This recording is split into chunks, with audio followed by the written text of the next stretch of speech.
Hey YouTube, I'm just coming to you guys real quick. Real quick. This is like my fourth time making this video, and when it was over 10 minutes, I got all the points that I wanted across, but it was just too long. And when it was under 10 minutes, I didn't get to say everything I wanted to say. So I'm just gonna try to be quick. Sorry if I'm shooting so fast. But I was just talking to my mom earlier. She doesn't particularly care for locks. We're Haitian, and Haitian is a very strict country. It's about 80% Catholic, 10% Christianity, and smaller percents of other religions. But in Haiti, it's kind of like religion is culture. So even if you're not particularly religious, you don't go to church, that's still how you were raised, because the entire island, kind of integrated religion with culture. So there's a stigma in Haiti that locks, not that they're necessarily dirty, but represent people who are criminals or bums, or get in trouble a lot. So back when I first discovered them, when I was 15, I had to have a conversation with her, and they're like, they weren't trying to have it, and I was telling them, why can't I change the stereotype? If that's how you feel, why can't I be the person who has locks? But, I'm not getting into trouble and doing all that, but they just weren't trying to hear it. And even back then when I tried to sneak and do my locks, she was on it, made sure to watch, what's going on with your hair? You might want to take them out real soon. But, I was just talking to her now, because yesterday she asked me what I was doing with my son's hair. I just started his locks, 2-strand twist, and she asked me, what am I going to do with this hair? And I told her I'm going to lock it. And, I kind of got the side eye, so I wanted to explain to her really how it felt, because it didn't start as a journey, as a spiritual journey, but that's what it's turned into. When I discovered them, it was just a hairstyle, but I knew it was a permanent hairstyle, and even I feel like maybe I was just meant to discover them, because it's not just any old hairstyle. It is a permanent hairstyle, and that's something I feel like maybe I was meant to discover, because I've always been a spiritual person, and I've always been the type of person to turn any opportunity that comes my way into the opportunity that I actually want it to be. So I'm already on the spiritual journey. And now I discovered locks, a permanent hairstyle, something that just means so much more than being just a hairstyle. And the research, and not even before I even started actually doing research on locks, when I just started them and just loved locks, I felt myself being more open, discovering more, finding ways to change my life in other ways to get closer to God. It wasn't just with my hair anymore. I was just changing my entire life in honor of God. And I feel like I was just meant to discover these. And now through the research, I've come to believe that locks are my personal sacrifice. I feel like it's not enough when God returns for me to just lay myself down at his feet. Because the body, it's fleeting. From dust we came, from dust to dust we shall return. And so I feel like, it's kind of a given. Of course, I'm going to bow to Christ when I see him, but I actually want an actual tangible sacrifice. That's something I think about. Like, I have it all planned, the song I'm going to sing and what I'm going to dance to. Now I feel like with these locks, that kind of completes the Trinity for me. Like, that's 3 things I have to give to God, in addition to my soul being pure, in addition to having lived my life right through Christ. Now when he actually when he returns, I also have gifts to offer him. I have these songs I can sing. I have this music I can dance to, and now I have my locks. However, if it's not in my lifetime, however many years I would have had locks by then, I can cut them, lay them at his feet, and let them know that this is for him. I grew these not for me, but for him. I cultivated them from baby locks for him, they say your hair is your crown and glory, and it is, and that's why I feel like it's important for me, that's why it's important for this to be my sacrifice. People place a lot of emphasis on hair, and I think that's a good thing, but then I also think we kind of lose our way, and I do believe hair is important because that's all that we have to give to God. I feel like if you have nothing else to give to God, if you don't have any cattle that you've herded, if you don't have any fruit that you've picked, if you don't have a shirt on your back to lay at God's feet, what do you have? You have the hair on your head, and at least you have this now. It's not just loose natural hair. This is something that I created, that I've taken the time to raise. I feel like that's the reason why, and this is just my theory, why maybe God rejected Cain's sacrifice as opposed to Abel's,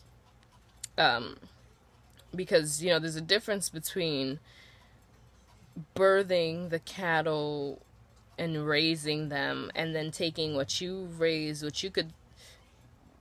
what you may feel selfish about because you've taken so much of your time, put so much of your energy. You could feel selfish about it, like, no, but you've taken it and given it to God, and maybe he feels like fruits there. I don't know, but that's how I feel. Like, I forget his name. I'm gonna call him Abraham, but I'm sure it wasn't. Isaac? I believe it was Isaac in the Bible, who was willing to sacrifice his firstborn child. This is a child, a living, breathing child, that is of his loins. He's, probably helped bring into the world his love from birth, and he was going more than willing to sacrifice his firstborn child for God. And this is the least I can do. I think this is somewhat comparable. Like, no, not that hair is as important as children, but we can't literally sacrifice.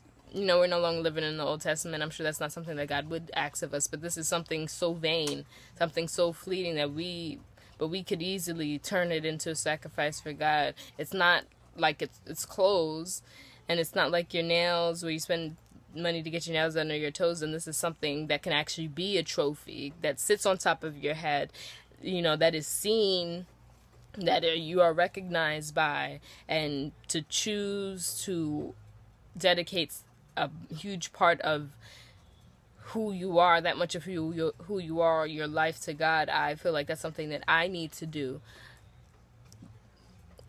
and that's just what I've come to believe. And I feel like it's my duty as a parent to start my son's Loc now, and it may not be a personal sacrifice for him now because he's too young to understand.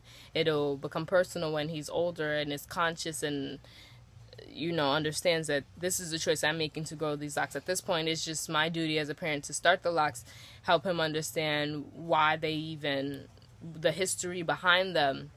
They say when God looks down, he sees our crown, not even our bodies, he sees our crown. And I want to teach him what I've learned about locks and the meaning of them. And then when he gets older, he can make this conscious decision to make them something more. He could choose to disagree with me and say, Mom, they're just a hairstyle. I'm going to honor God in my own way. Or he's going to, choose to say, I agree with this and I want to continue locks, or I want to cut these locks and start them all on my own. So it's completely, my own. But yeah, it'll be totally up to him. But that's just where I'm at in my Loc journey. I wanted to share that with you guys, what I've come to discover, what I've come to appreciate, what I've come, to love and to learn about my locks.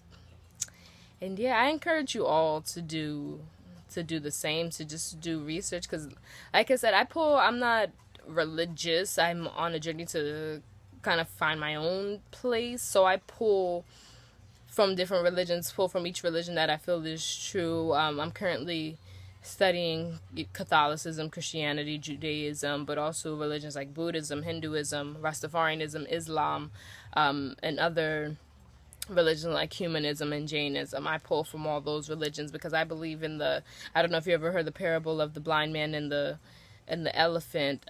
One man touches the tail, says it's a snake. The other the elephant's foot says it's a rock, the other his trunk says it's a tree trunk.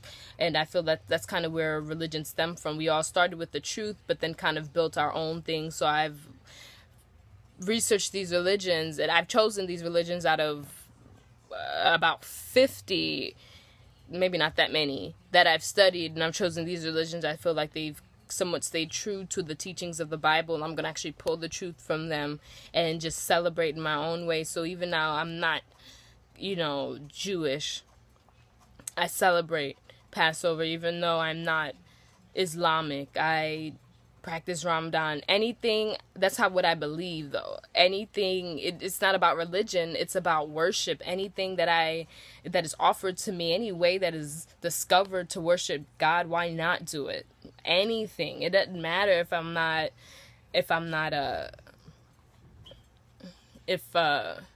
don't believe in or whatever. It didn't matter if I'm not any of those religions, but to follow those practices, because those practices are rooted in worshiping God. So it's not about the religion, and that's where people get it wrong. The purpose of the religion is to worship and to praise and to honor, and that's why I pull from each of those religions and build my own thing, my own way of worshiping God. And that's one thing that I think Locs have helped me along. It has helped me quiet my life, find myself, begin living my life the way it needs to be, the way I feel it should be, being a child of God. And I feel like